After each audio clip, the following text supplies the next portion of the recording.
Hey foodies, welcome to live.recipes.com. இன்றைக்கி நம்ம சேனலில் நம்ம பார்க்க போகிற ரெசிபி என்னென்னு பார்த்திங்கன்னா ரொம்பவே டேஸ்டியான கிறிஸ்பியான தட்டை எப்படி செய்கிறோம் அப்படின்றது தான். இன்றைக்கி நான் வந்து ரெடிமேட் ஃப்ளோர் யூஸ் பண்ணி தான் இதை செஞ்சுருக்கேன். வாங்க இது எப்படி செய்யலான்றதை பார்க்கலாம். இப்போ வந்து பார்த்திங்கன்னா ஒரு வழக்கில் நம்ம எடுத்து வச்சுருக்கிற மாவை அளந்து ஆட் பண்ணிக்கலாம்.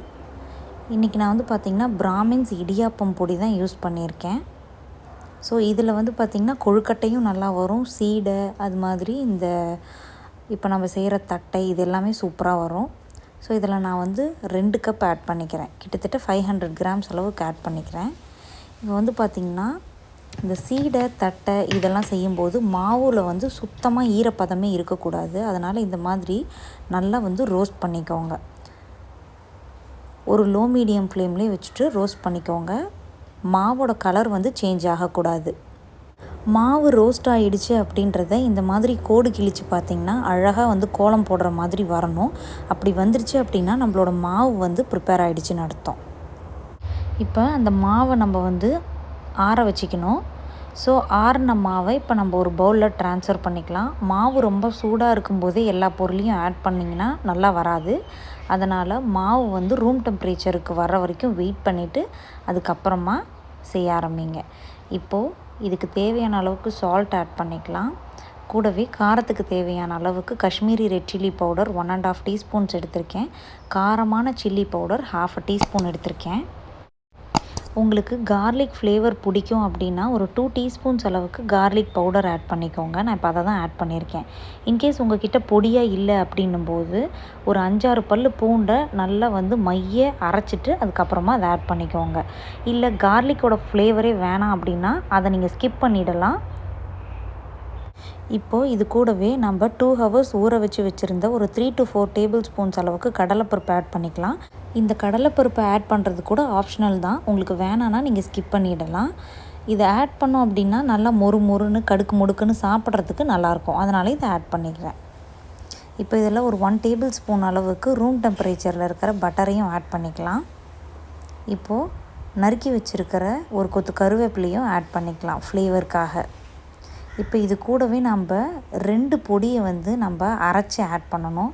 ஃபஸ்ட்டு வந்து பார்த்திங்கன்னா உளுந்து பொடி ஒரு 3 to 4 டேபிள் ஸ்பூன்ஸ் அளவுக்கு முழு உளுந்து இருக்குது இல்லையா, அதை நல்லா வாசனை வர வரைக்கும் நம்ம வறுத்துக்கணும். கொஞ்சம் கலர் சேஞ்ச் ஆகி வாசனை வர வரைக்கும் ட்ரை ரோஸ்ட் பண்ணிக்கோங்க. அதுக்கப்புறமா இதை ஒரு மிக்சியில் போட்டு நல்லா பொடியை அரைச்சிருங்க. அந்த பொடியை நம்ம ஒரு 2 டீஸ்பூன்ஸ் அளவுக்கு இந்த தட்டையில் ஆட் பண்ணிக்கணும். இந்த தட்டை மாவுலேயே ஆட் பண்ணிக்கணும். இப்போ பார்த்திங்கன்னா நம்ம உளுந்து நல்லா வறுபட்டு வாசனை வந்துடுச்சு. இதை ஒரு மிக்சிக்கு மாற்றி அரைச்சி எடுத்துக்கலாம். இப்போது அதே மிக்சியில் ஒரு 1/2 கைப்பிடி அளவுக்கு நம்ம பொட்டுக்கடலை ஆட் பண்ணி இதையும் நல்லா பொடிச்சு எடுத்துகிட்டு வந்துடலாம். இப்போது இந்த 2 பவுடருமே நம்ம வந்து ஆட் பண்ணிக்கணும். உளுந்து பொடி வந்து பார்த்திங்கன்னா ஒரு 2 டேபிள் ஸ்பூன்ஸ் அளவுக்கு ஆட் பண்ணிக்கோங்க. அதே மாதிரியே நம்ம அரைச்சிட்டு வந்தோம் இல்லையா பொட்டுக்கடலை பவுடர், அதையும் வந்து ஒரு 3 ஸ்பூன்ஸ் அளவுக்கு ஆட் பண்ணிக்கோங்க. இதெல்லாம் நம்மளுக்கு நல்லா மொறுன்னு வரத்துக்காகவும் வாசனைக்காகவும் ஆட் பண்ணிக்கிறோம். இந்த டெக்ஸ்சரும் நல்லா வரும், அதனாலேயும் தான் இதை ஆட் பண்ணுறோம். இப்போ இது எல்லாத்தையுமே நம்ம ஃபஸ்ட்டு ட்ரையாகவே கலந்து விட்டுருங்க. எல்லா பவுடரு உப்பு இது எல்லாமே வந்து நல்லா மிக்ஸ் ஆகணும். அதனால் பட்டர் நம்ம ஆட் பண்ணோம் இல்லையா, அதோடு சேர்த்து நல்லா மிக்ஸ் பண்ணி விட்டுருங்க. அதுக்கப்புறமா கொஞ்சம் கொஞ்சமாக தண்ணி தெளித்து மிக்ஸ் பண்ணி விடுங்க.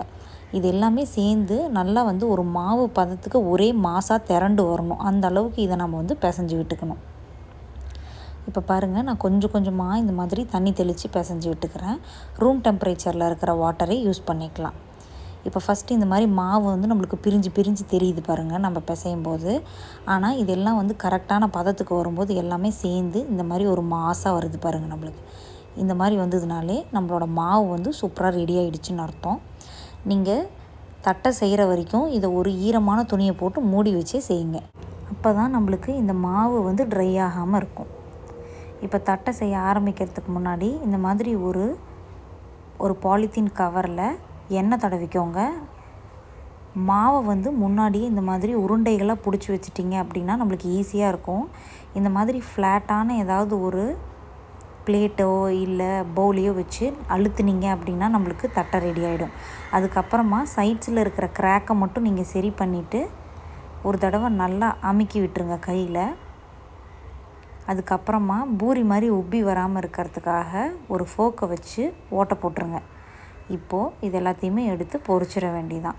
ஒரே டைமில் ஒரு 4-5 தட்டை கூட நீங்கள் போட்டு பொரிச்சிக்கலாம். நீங்கள் எந்த அளவுக்கு பெரிய வானல் வச்சு வறுக்கிறீங்க அப்படின்றத பொறுத்து தான் இதெல்லாம் இருக்குது. ஸோ பாருங்கள், நான் மறுபடியும் காட்டியிருக்கேன். ஃபஸ்ட்டு ஆயில் அப்ளை பண்ணிக்கோங்க. நல்லெண்ணெய் அப்ளை பண்ணிவிட்டு இந்த மாதிரி சின்ன சின்ன உருண்டைகளாக பிடிச்சி வச்சுருங்க. ஸோ தட் நம்மளுக்கு ஈஸியாக டக்குன்னு அழுத்தி போடுறதுக்கு கரெக்டாக இருக்கும். இப்போ இந்த மாதிரி அழுத்திட்டு நம்ம சைட்ஸில் இருக்கிற கிராக்கெல்லாம் கிராக் ஃப்ரீயாக மாற்றிட்டு நல்லா தட்டையாக தட்டிடுங்க. அதுக்கப்புறமா ஒரு ஃபோக்கை வச்சு ஓட்டை போட்டுட்டு இதை நம்ம எடுத்து ஆயிலில் போட்டு பொரிச்சிட வேண்டியதான். அவ்வளோதான், நம்மளுக்கு சூப்பரான தட்டை ரொம்ப ரொம்ப டேஸ்டியாக இருக்கும். இதை நீங்கள் ஒரு ஏர்டைட் கண்டெய்னரில் போட்டு ஸ்டோர் பண்ணி வச்சுக்கிட்டீங்க அப்படின்னா உங்களுக்கு 10 நாள் 15 நாள் வரைக்கும் கூட கெடாமல் அதே முறுமுறுப்போடையே இருக்கும்.